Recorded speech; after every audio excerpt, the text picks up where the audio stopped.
Yes, I'm right there with you up to this point. But I think this is where he meets his end.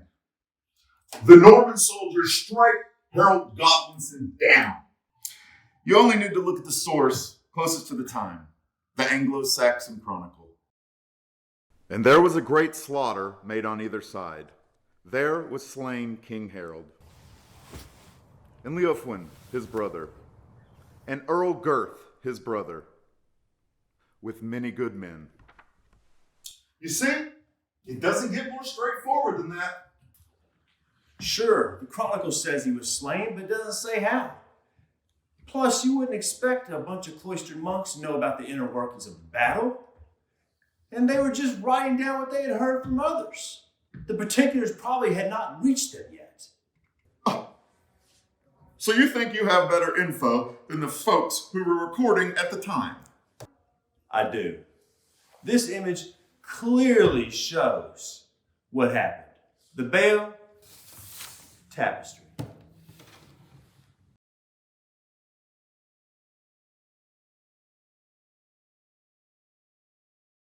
This image clearly shows a soldier with an arrow in his face.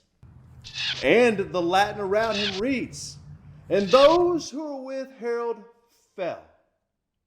Thus, King Harold was killed." You expect me to take this comic strip seriously?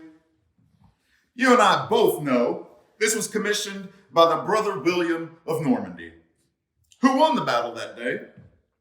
This is nothing more than political propaganda to bolster his rule. Well, at least it actually gives a description of what happened. Oh, it's description you want. Well, then let's go with someone who wrote only a year after the battle. Guy d'Amiens. If anyone doubts this, what the Normans did proves it's true.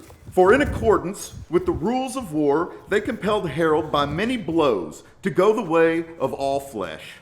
The first of the four, piercing the king's shield and chest with his lance, drenched the ground with a gushing stream of blood. The second, with his sword, cut off his head below the protection of his helm.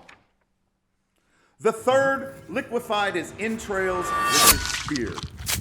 And the fourth cut off his thigh and carried it some distance away. Whoa, that was intense. Maybe we can find some middle ground here. After all, he was only trying to get back in the good graces of William of Normandy. Let's see.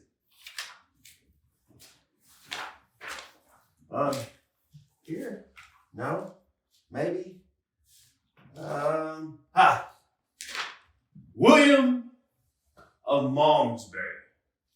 This guy was able to compile together from various sources, so he's providing a much more accurate picture of what happened.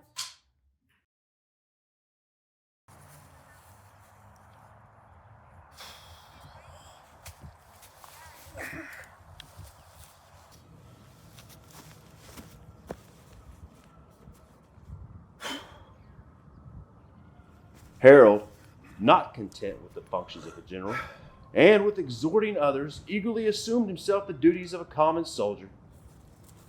He was constantly striking down the enemy at close quarters so that no one could approach him with impunity.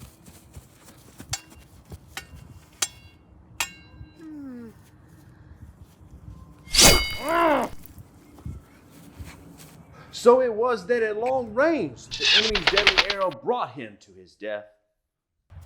One of the Norman soldiers gashed his thigh with a sword as he lay prostrate. That's it?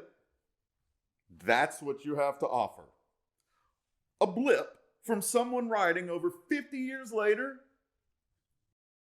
Well, yeah, sure.